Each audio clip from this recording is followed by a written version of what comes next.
జంగారెడ్డిగూడెంలో Subbareddy colony నందు ఎనగడప సీతారామాంజనేయులు ఇంటి వద్ద తిరుమల తిరుపతి దేవస్థానం వారి శ్రీనివాసుని కళ్యాణమూర్తులకు అభిషేకాలు చేశారు. తిరుమల తిరుపతి దేవస్థాన పండితులు ఈ కైంకర్యాలలో పాల్గొన్నారు. శాస్త్రోక్తంగా పూజలు జరిపారు. సన్నాయి మేళ్ల తాళాల మధ్య వేద మంత్రోచ్చరణలతో పంచామృత అభిషేకాలను భక్తిపూర్వకంగా నిర్వహించారు. పట్టణానికి చెందిన పలువురు ప్రముఖులు అభిషేక క్రతువును తిలకించారు. ఉచిత ప్రసాద వితరణ చేశారు. తిరుమల తిరుపతి దేవస్థానం నందు ఏ విధంగా అభిషేకాలు నిర్వహిస్తారో అదే సాంప్రదాయాన్ని సీతారామాంజనేయులు ఇంటి వద్ద చేసినట్లు అర్చకులు తెలిపారు. ఈ సందర్భంగా ఆధ్యాత్మికవేత్త ఇమ్మని శశికుమార్ మాట్లాడారు. ఓం నమో వెంకటేశాయ. తిరుమల తిరుపతి దేవస్థానం నుంచి జంగారెడ్డిగూడెం పట్టణానికి ఉభయ దేవేరులతో స్వామివారి విచ్చేయడం, వారికి రామాంజనేయుల గారింటి వద్ద స్వామివారికి ఈరోజు ప్రాతకాలంలో స్వామివారిని తీసుకొచ్చిన తర్వాత యథావిధిగా శాస్త్రోక్తంగా కొన్ని కార్యక్రమాలు చేయాల్సి ఉంటుంది.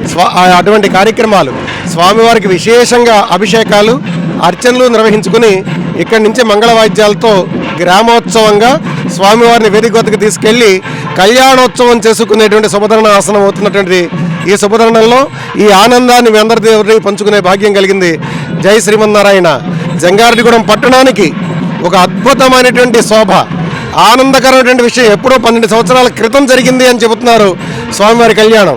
కానీ మళ్ళీ తిరిగి పుష్కర కాలం తర్వాత కూటమి ప్రభుత్వంలో కూటమి నాయకులందరూ సమిష్టి కృషితోటి ఈరోజు జంగారెడ్డిగూడెం పట్టణంలో ఈ కార్యక్రమాన్ని నిర్వహించుకునేందుకు భగవంతుడి అనుగ్రహం దొరికిందని చెప్పుకోవాలి. మనం భగవత్ కార్యం ఏది కూడా మనం చేసామనుకునే కన్నా భగవంతుడి అనుగ్రహం ఇప్పుడు కలిగింది మళ్ళీ మనకి. కాబట్టి జంగారెడ్డిగూడెం పట్టణ మరియు పరిసర ప్రాంత ప్రజలందరూ కూడా చేసుకున్నటువంటి అదృష్ట భాగ్యం ఈ రోజు శ్రీవారి కళ్యాణోత్సవాన్ని మనం తిలకించబోతున్నాం. కొద్దిసేపట్లో రాజాన పండుగ గారి కళ్యాణ మండప ప్రాంగణంలో దానికి ముందస్తుగా ఆ స్వామివారికి అందరికీ కూడా ఆ అర్చనాది కార్యక్రమాలన్నింటినీ ముగించుకుని తీర్థప్రసాదం వినియోగం చేస్తున్నారు.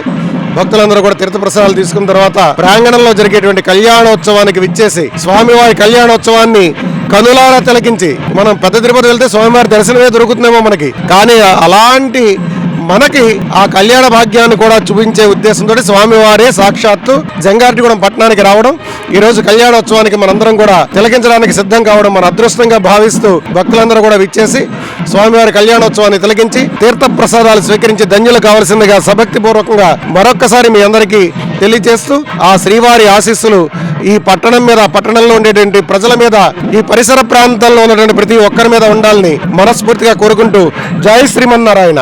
కలియుగ దైవం తిరుమల తిరుపతి దేవస్థాన కళ్యాణోత్సవం సందర్భంగా ఏర్పాటు చేసిన శోభాయాత్ర ఆకట్టుకుంది. స్వామివారి కళ్యాణ మూర్తులను ప్రత్యేక రథంపై ఊరేగింపు చేశారు. ఎనగడప సీతారామాంజనేయులు ఇంటి వద్ద నుంచి భక్తులు, కోలాట బృందం, వికాస్ తరంగని సభ్యులు తదితరులు వాసవి కన్యక పరమేశ్వరి అమ్మవారి ఆలయం మీదుగా గ్రామోత్సవంగా తీసుకువెళ్లారు. దారి పొడవునా భక్తులు కళ్యాణమూర్తులను దర్శించుకున్నారు. గంగానమ్మ తల్లి ఆలయ కమిటీ చైర్మన్ కలగర వీర్రాజు, నూకాలమ్మ తల్లి ఆలయ committee chairman doctor Rajana Satyanarayana, వ్యాపారవేత్త మహంకాళి రామ్మోహన్ రావు, రోటరీ అధ్యక్షులు పెనుమర్తి సురేష్, టీడీపీ సీనియర్ నాయకులు మండవ లక్ష్మణరావు, గ్రంథాలయ చైర్మన్ కొప్పాక శ్రీనివాసరావు పాల్గొన్నారు. కళ్యాణ ప్రాంగణం వద్ద భక్తి గీతాలను ఆలపించారు. మూడు నామాల ముద్దు శ్రీనివాసుడా.